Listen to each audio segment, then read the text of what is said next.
India's parliament has wrapped up its winter session and marked with large protests, which followed the suspensions of a record number of opposition lawmakers. Prime Minister Narendra Modi's government has maintained these suspensions were valid and promised to take corrective measures following a security breach last week. Priyata Brajabasi with this report. It's been a tumultuous few weeks for the Indian Parliament, and the sharp divisions witnessed between the government and the opposition are playing out here on the streets of Delhi. Opposition parties are holding nationwide demonstrations to protest the suspension of parliamentarians over the course of the winter session. They're accusing the government of undermining democracy.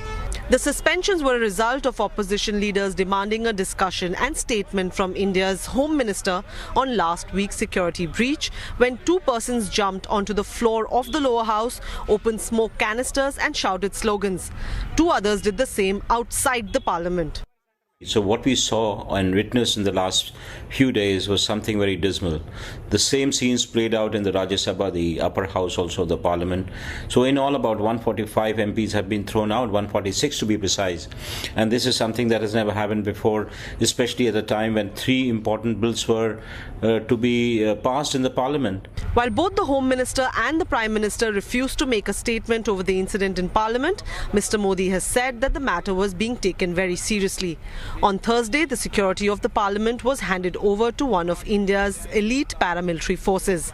Mass suspension of opposition leaders also meant that both houses saw the passage of several controversial bills this week with no resistance. These include 3 criminal law bills to replace British-era laws, one telecommunications bill that could give the government the power to take control of telecom for national security, and another that will give the government a say in picking election officers who conduct and oversee polls in the country. Dictatorship इस देश पे हावी होती जा रही है और democracy जो वैल्यूज है उनका डिग्रेडेशन हो रहा है. Directly or indirectly, this ruling government has discarded all the voters.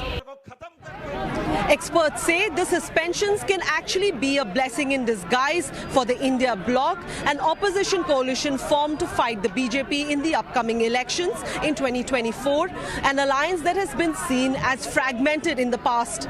The 27 opposition parties that formed this bloc say that protests like this will continue so that people in the country can see how democracy is being subverted, with experts adding that this could become an election issue going into the next year. Priyata Brajabasi, CNA, New Delhi.